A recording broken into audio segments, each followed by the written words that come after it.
Eu sou Kete Simas, filha de Bernadette e Carlos Simas.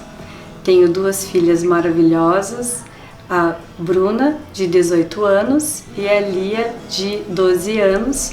Somos em 4 irmãs, todas curitibanas. Eu tive uma infância muito feliz.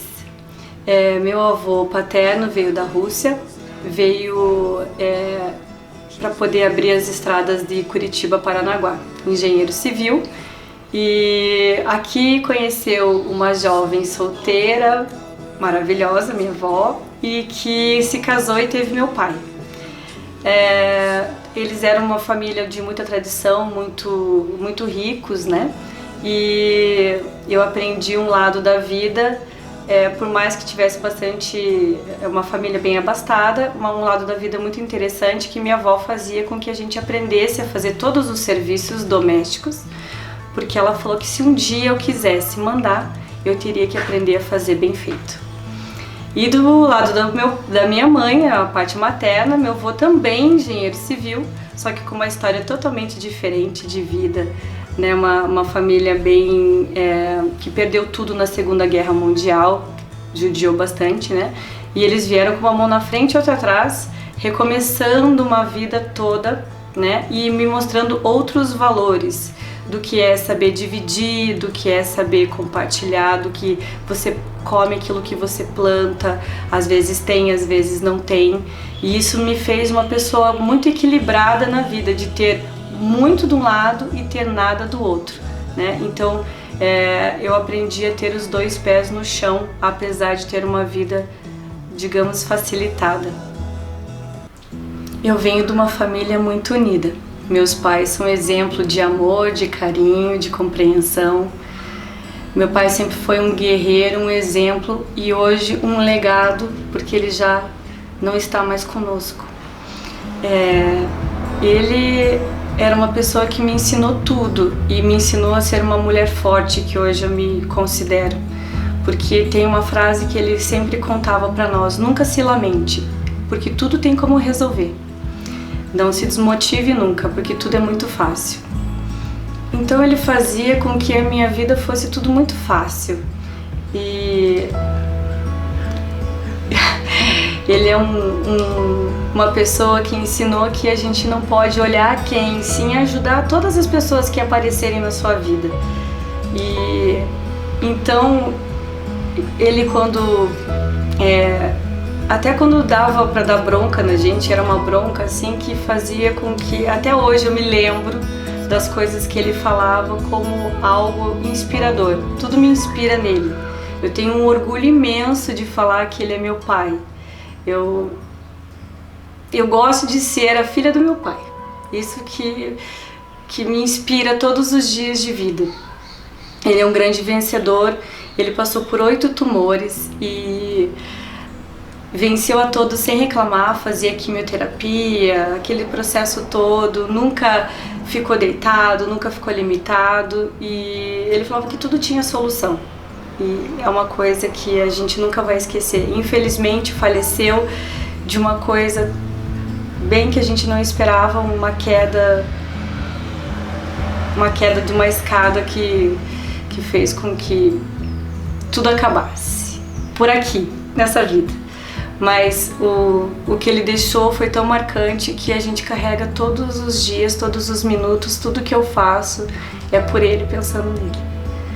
E a minha mãe é uma grande guerreira, que sempre deu todo o suporte familiar. A vida dela em si é um exemplo, né? Um casal guerreiro, onde não tinha lamentações, tinha soluções. Então minha mãe é aquela que resolve um chuveiro queimado ou quebrou alguma coisa, a figura que tá ali pra qualquer coisa que acontecer, qualquer hora do dia que você tiver, você sabe aonde ela vai estar e que ela vai estar ali como ombro para te dar o suporte que você precisar também. Então um dando as palavras e o outro dando o apoio físico, daquela força, aquela presença que você sabe que sempre vai estar ali. Ela ensinou que a gente tem que fazer de um tudo na vida, aprender a fazer tudo, que a gente tem que estar bem, faça chuva, faça sol. E eu aprendi com ela a ser uma grande administradora da vida, porque é isso que ela representa para mim. Meu pai sempre dizia coisas muito engraçadas, como: eu tenho dinheiro, você não tem. Então, se você quer alguma coisa na vida, tá aqui a vara e a isca, você vai lá e pesca. E isso é uma coisa que eu levo muito a sério, assim, porque a minha adolescência me ensinou muito. Ele falava isso, eu levava muito a sério, então eu pegava as minhas coisas e eu achava que mesada era uma coisa assim que eu não podia ganhar. Se era para eu pegar as minhas coisas e ganhar meu próprio dinheiro, eu tinha que eu fazer acontecer.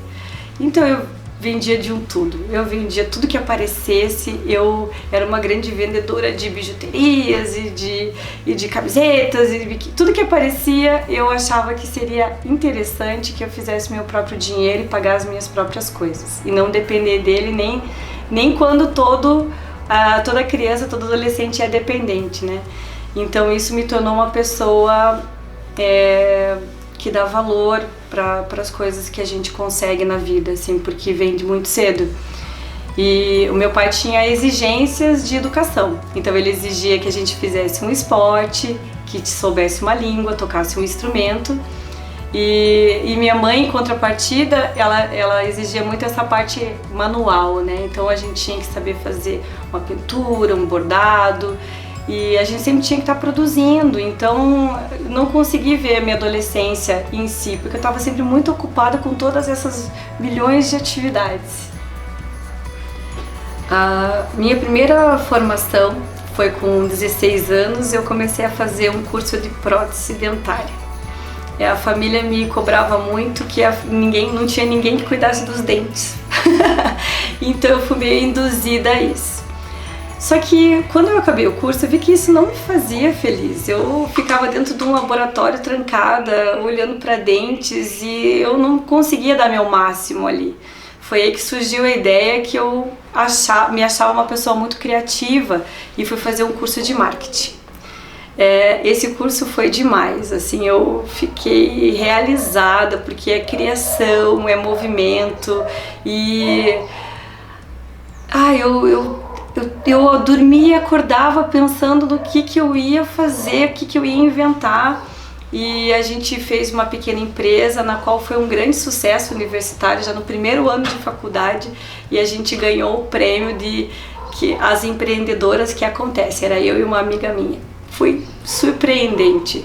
Só que ficou muito criação e muito frio para mim. Eu queria ser algo no qual acrescentasse uma coisa melhor na vida das pessoas. Eu precisava desse contato humano, digamos assim, eu precisava estar levando algo para alguém. E daí foi quando eu resolvi levar bem-estar, que eu achava, principalmente para as mulheres que não se cuidavam muito. Eu entendi que o corpo hoje é muito cobrado, na época também era muito cobrado, então eu fui fazer uma faculdade de educação física. E eu me especializei em fisiologia humana e acabei ultrapassando essa parte de educação física e indo trabalhar com uma forma maior de levar meu conhecimento, que é fisiologia esportiva, que é trabalhar com profissionais de alta performance, que seria todos os atletas, digamos assim, profissionais. Como meu pai gostava muito de futebol e me levava em estádio desde os meus 3 meses de idade, era um esporte que era muito família para mim, né? Então eu entrei nesse ramo futebolístico de trabalhar com atletas profissionais na parte fisiológica, desenvolvendo os melhores é um tratamento junto com o desempenho que a gente faz, acompanhando que o atleta evolua cada vez mais.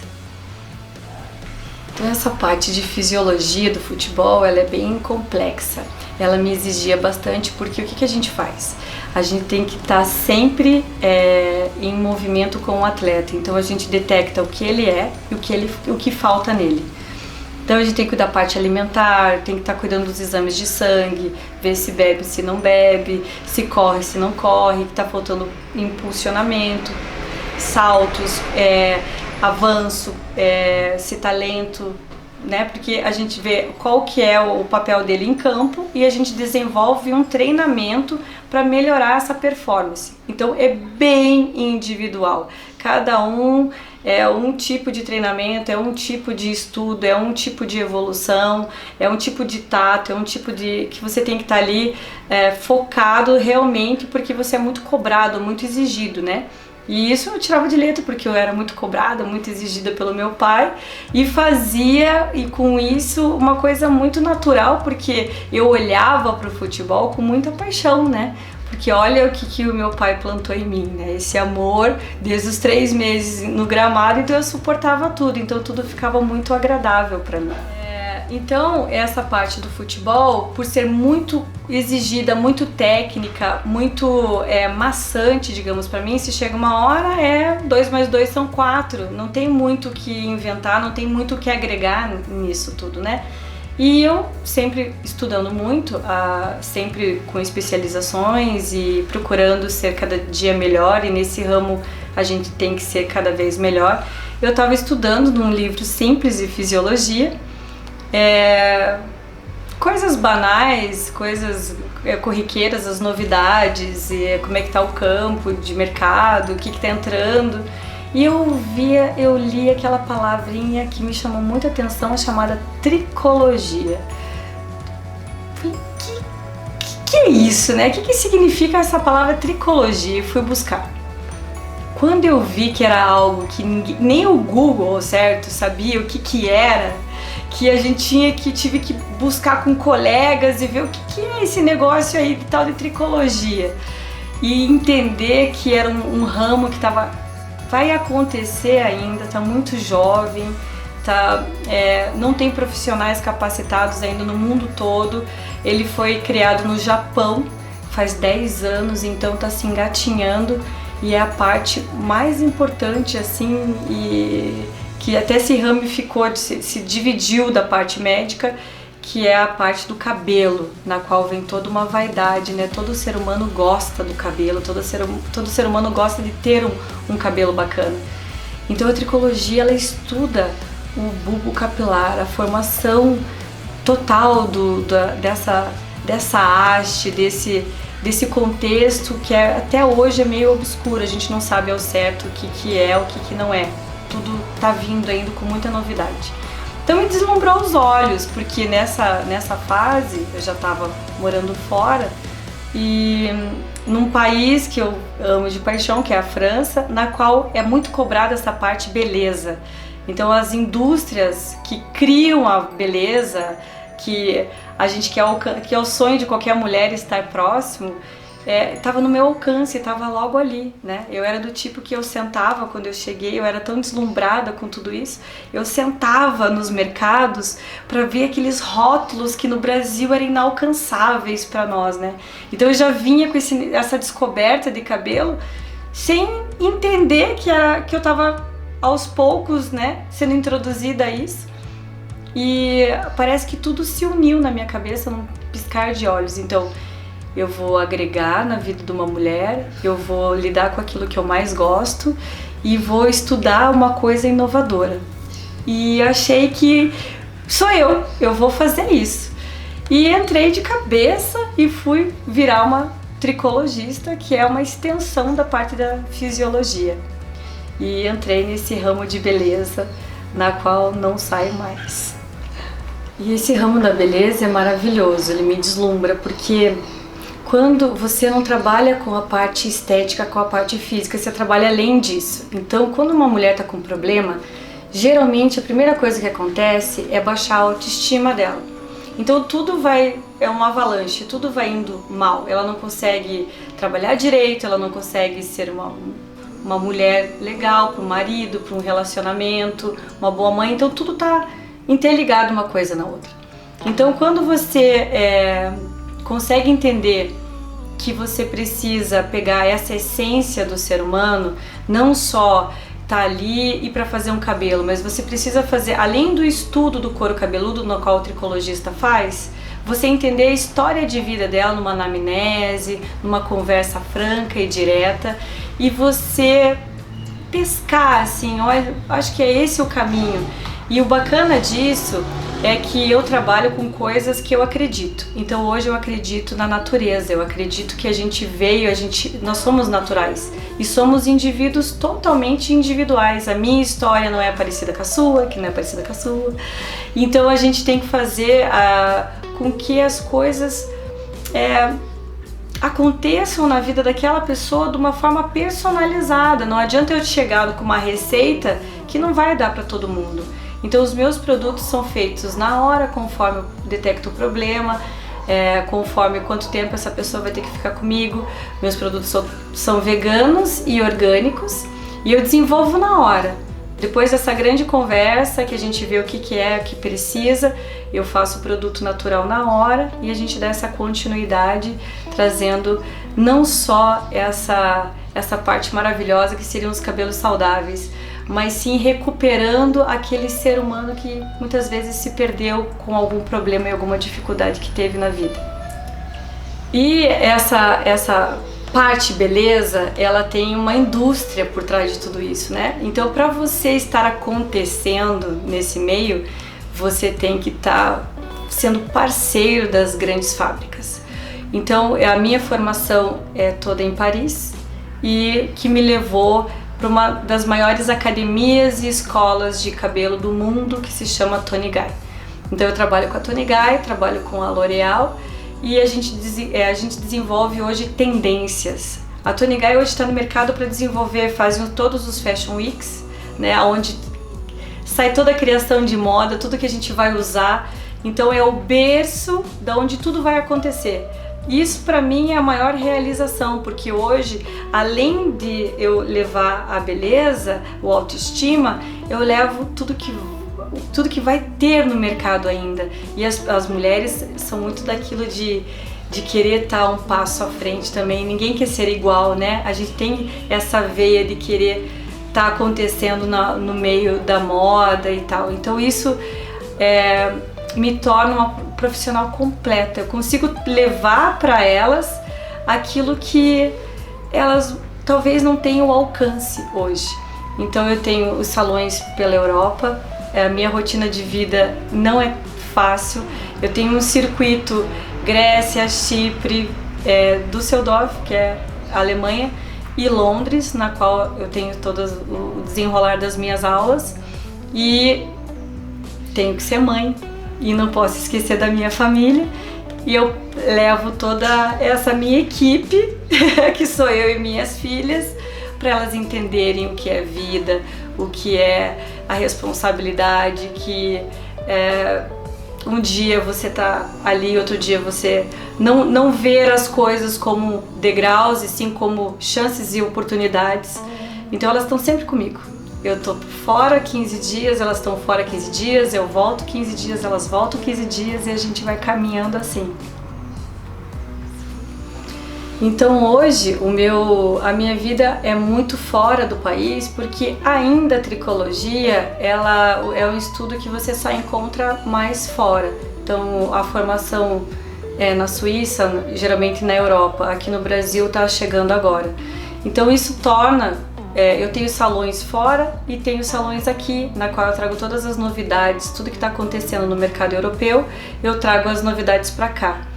Isso é um grande inibidor, porque as pessoas elas acreditam que tudo que é fora é algo inalcançável, e não, é pelo contrário. Como eu trago todos os produtos, meus produtos são todos importados, isso faz com que os produtos fiquem mais baratos e muito mais acessíveis. E essa minha essência, essa minha criação de querer sempre levar o que eu tenho de melhor para ajudar as pessoas, eu também vi uma oportunidade de trazer o que está acontecendo hoje na Europa e num mercado bem fechado para uma coisa que ainda está se rastejando aqui no Brasil. Então eu faço hoje essa ponte, esse acesso. Então tudo que hoje é um pouquinho complicado de você alcançar, eu faço que tudo seja bem facilitado em termos de qualidade e com valores bem maravilhosos. Se eu sou uma mulher que acontece, eu tenho que ser grata por tanto acontecer, tanta oportunidade. Mas eu aconteço porque eu acredito no ser humano. Eu tenho dentro de mim essa vontade de melhorar tanto a minha vida como a vida da pessoa que está ao meu lado. Então, poder proporcionar o pouco que seja e aflorar de cada um o seu melhor faz com que eu aconteça.